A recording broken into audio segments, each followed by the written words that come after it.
This morning I thought I might read a couple of poems, and the first one I've chosen is from a book that was my mum's. She bought it on her 21st birthday, and if we open the page we can see 20 poems by Rupert Brooke, June the 1st, 1941. My mum, even though I ended up as a scientist, my mum encouraged me greatly with, and I loved poems and still do, but this book always reminds me of her love and care, and along with my father, encouraging me in the Christian faith. So we're going to read a poem. I'll switch off and then I'll start another video. We often used to sit and my mum would record, or not record, but would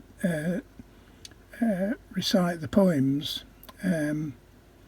And these last two are really to do with the First World War, but remind us a little bit of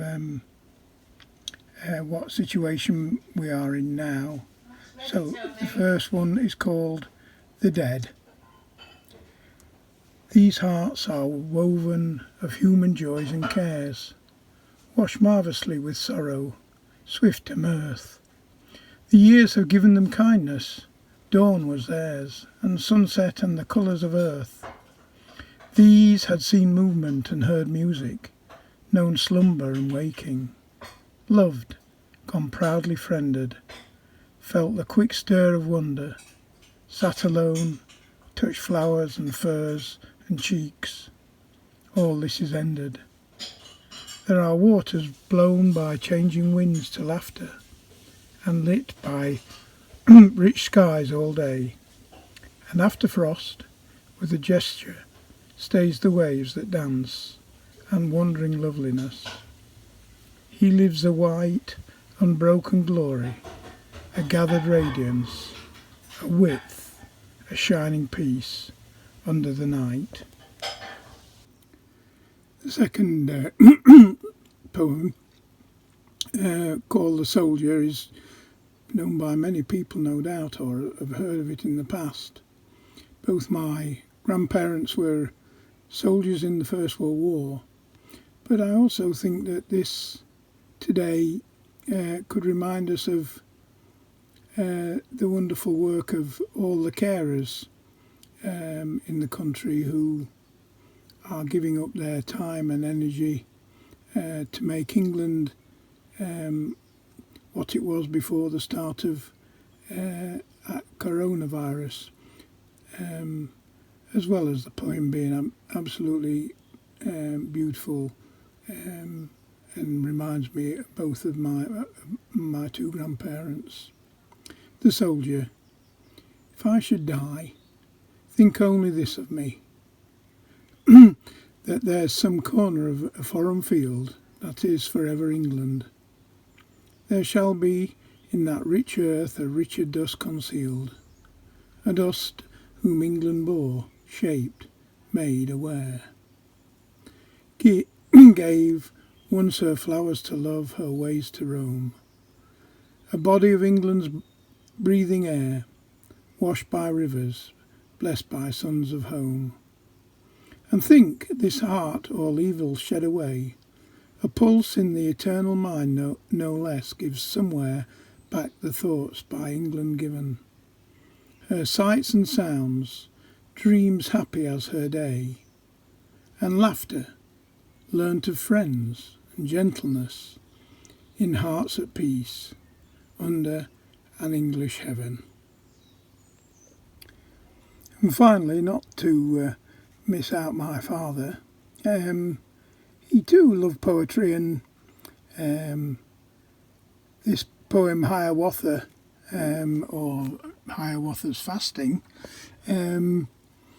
was one that he regularly read. Not all the 10 pages, I've got to admit, so we're just going to read the first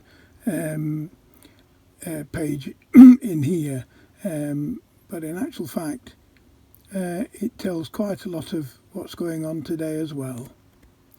You shall hear how Hiawatha prayed and fasted in the forest, not for greater skill in hunting, not for greater craft in fishing, not for triumphs in the battle, and renown among the warriors, but for profit of the people, for advantage of the nations. First he built a lodge for fasting, built a wigwam in the forest, by the shining big sea water. In the blithe and pleasant springtime, in the moon of leaves he built it. And with dreams and visions many, 7 whole days and night he fasted.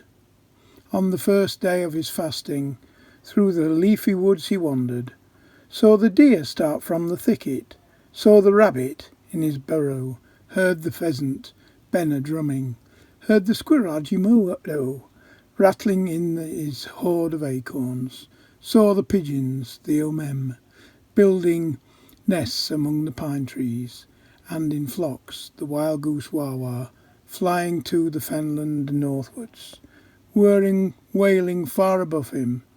Master of life, he cried, desponding, must our lives depend on these?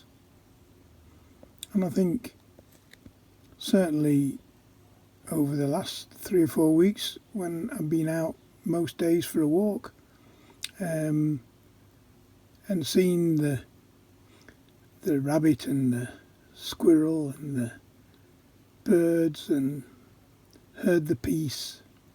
Yes, our lives must depend on these things and others.